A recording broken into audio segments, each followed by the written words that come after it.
Sizzle season is on its way, as viewers of the channel will be well aware of by now, and a critical source of information for me and anyone else who's interested in the update has been Twitter. There's been a predictable pattern. First, a trailer for the season drops, and then an official Splatoon account written in Japanese, Splatoon JP, steadily drops information about each new weapon kit one by one in the days leading up to the update's release to build hype for it. Obviously, if the only source for this information were written in Japanese, that would be pretty inconvenient for those who don't speak it, like me.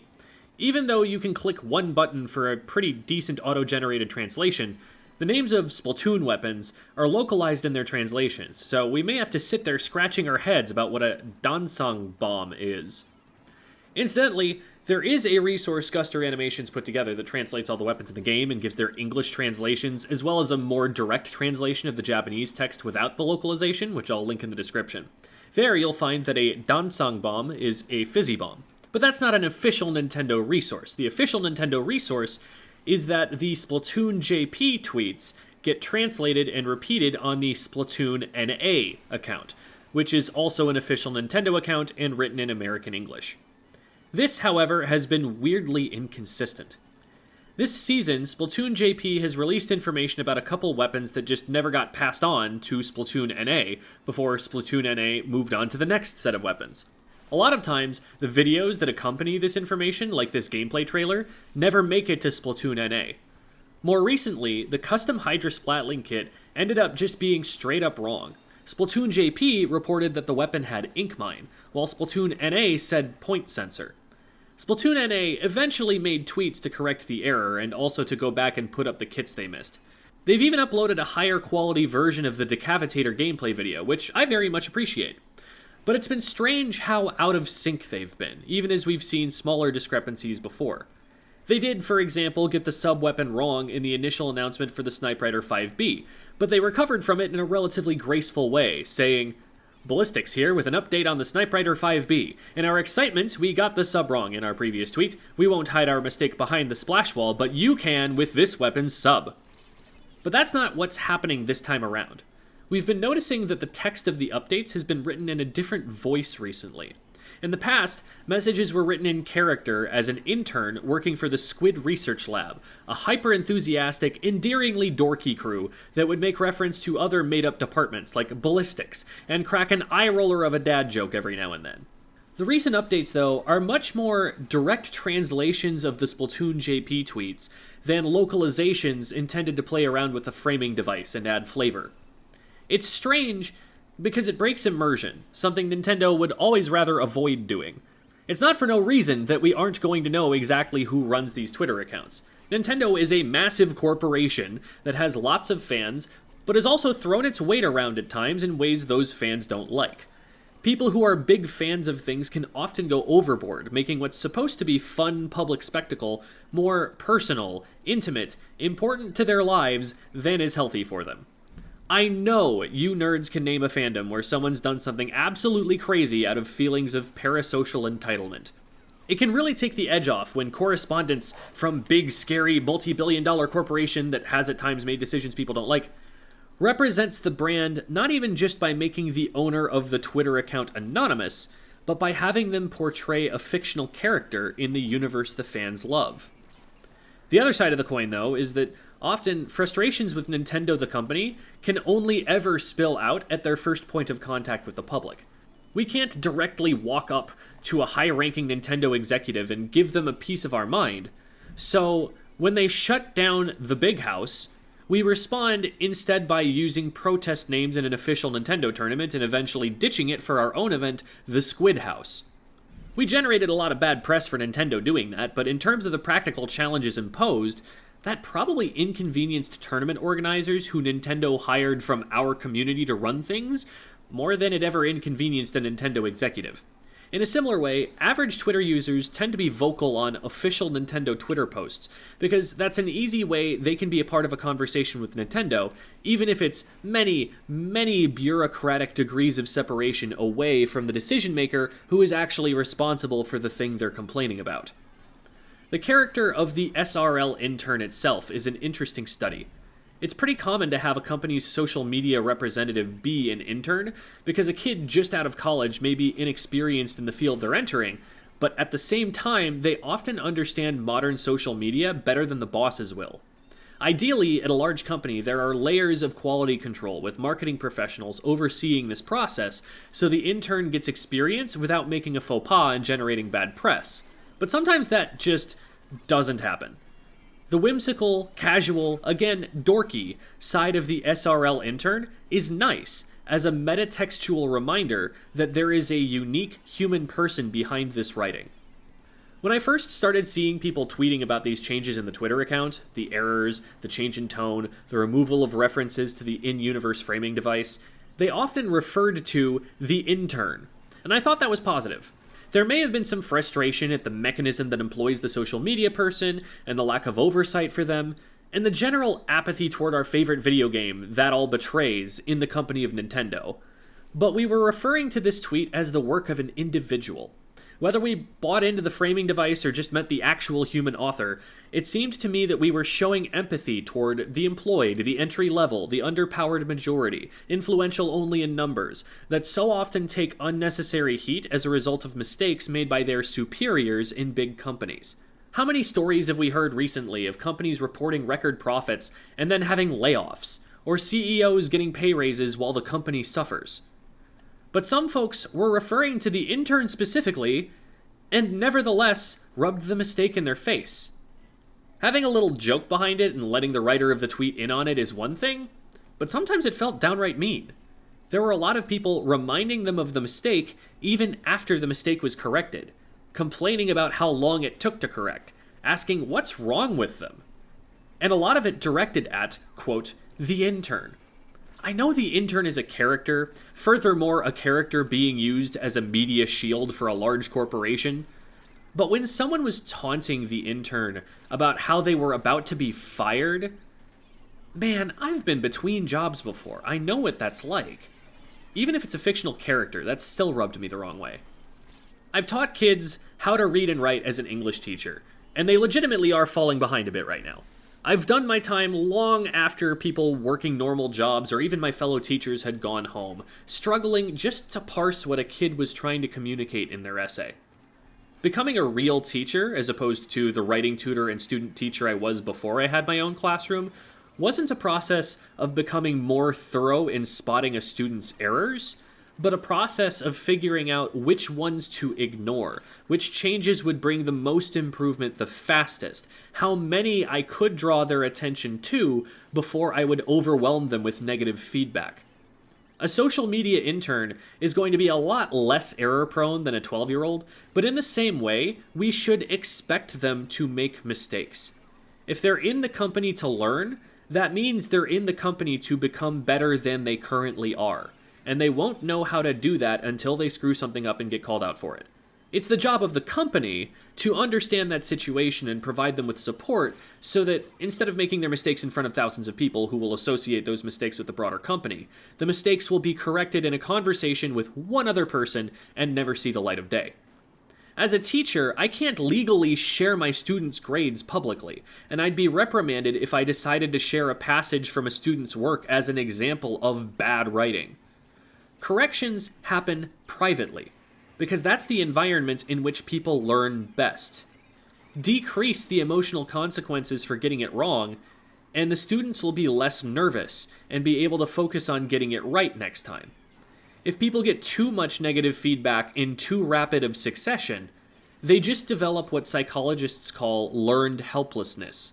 They give up on themselves, even in situations where they are actually capable of succeeding. They decide that no matter what they do, they still won't be rewarded. The internet, therefore, is an absolutely awful place for people to make mistakes and try to learn.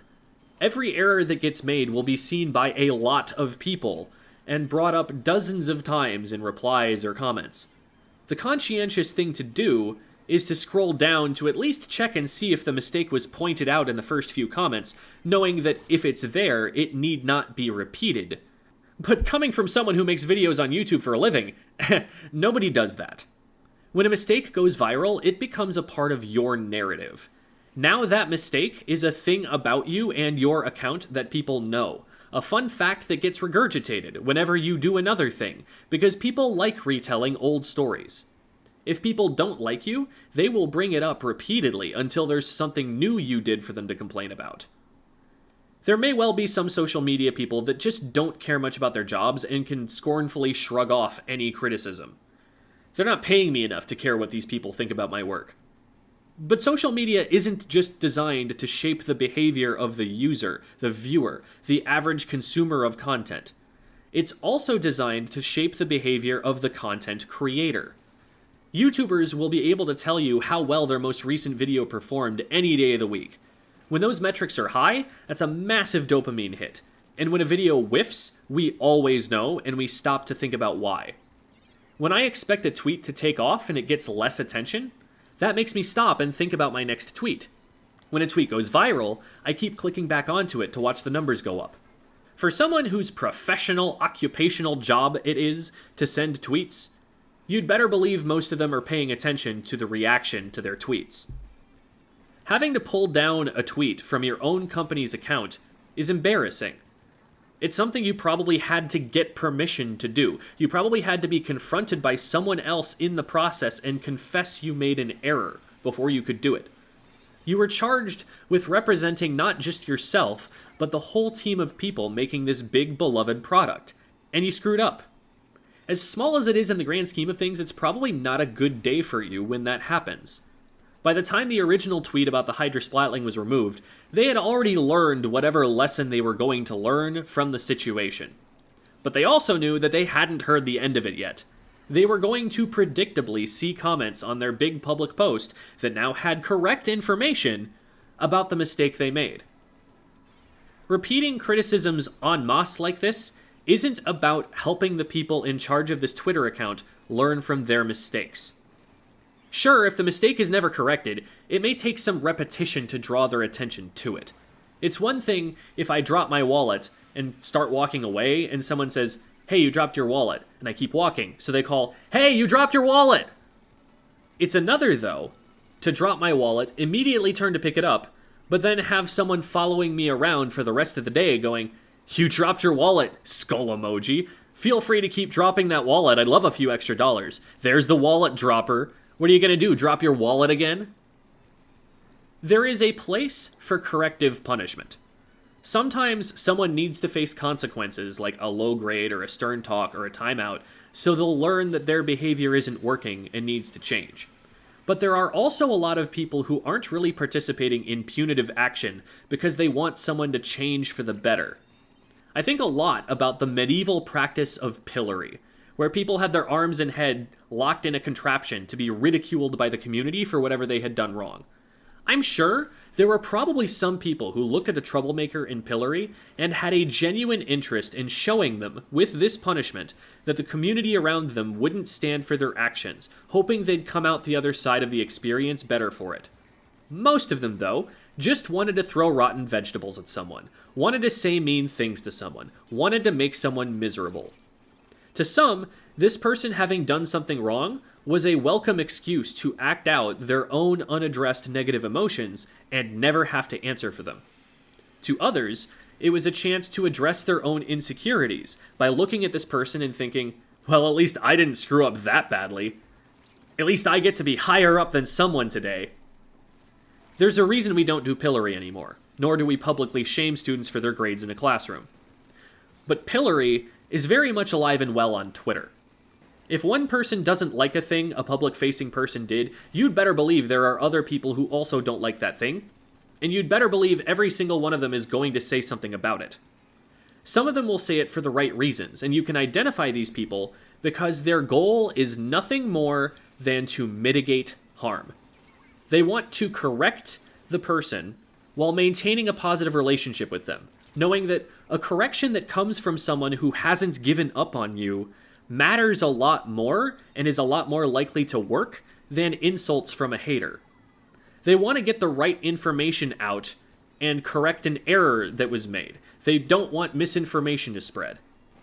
They want misunderstandings to be resolved. I worry, though, about the sheer number of people who just want to beam someone with a rotten tomato. Why should it make you angry that the public was mistakenly informed that the custom Hydra Splatling in Splatoon 3 would have a point sensor? The update will come out in a week, and we'll see in the shop what its kit is before we buy it. We'll press the R button, and an ink mine will come out. The information's been corrected on the Twitter page. That particular mistake isn't causing harm. There's probably reasonable criticism to be made of the level of professionalism we expect of such a big company and the way they represent themselves. The people charged with doing these localizations could certainly be supported more by stricter quality control measures. But I don't think most of the discourse about it online is coming from a desire for Nintendo to present the game in a way that shows favor to us, shows willingness to invest in us, a desire to mitigate harm and promote our interests as a fan community of this video game. I think most of it is people who want to throw rotten fruit. If you ever have a moment of self-awareness and realizing you're throwing rotten fruit, in whatever context, I would just ask that you put the fruit down for a second and think about why you're angry. Is it really coming from the material consequences of what the target of the fruit throwing has done? Or is it coming from inside you? We all have monsters inside us. We all have an instinct to lash out at things we view as threats, including things we only subconsciously view as threats and don't even realize we're viewing them as threats. When we're insecure, when we know deep down we have to change but don't want to admit it to ourselves, when we've been hurt by something outside our control, it's tempting to be angry at something instead of doing the hard work of taming our monsters. Our smart, highly evolved brains are really well designed for crafting excuses to sneak the monster out in public behind a mask of righteous indignation. We're given reality TV shows where people behave badly and bizarrely, drama YouTube channels where the worst thing that has ever happened to someone is offered up as this kind of entertainment, news networks that direct our rage at entire demographics of people, Twitter dog piles where we will be one in hundreds and consequences will probably never be levied toward us for our participation. Our brains will tell us, what is bro yapping about? Who cares if we blow up the Nintendo Twitter intern? Instead of thinking about why we want to blow up the Nintendo Twitter intern. We hide our monsters in places where they won't be called out, won't be noticed, at least at first, before we feed them and they grow into bigger parts of our personalities. Because look, I'm a little annoyed about the inconsistency and inaccuracy of this Twitter account too, and I don't think it represents the game well. But enough has been said about it already, and as such, I feel no need to speak up myself and repeat what hundreds of others have already said. They've either got the message at this point, or they were never going to listen in the first place. If there's nothing I can do to make the situation better, I'm not going to sit there and feed it to my monster. I'm just going to move on with my day. I think that's what we all should do.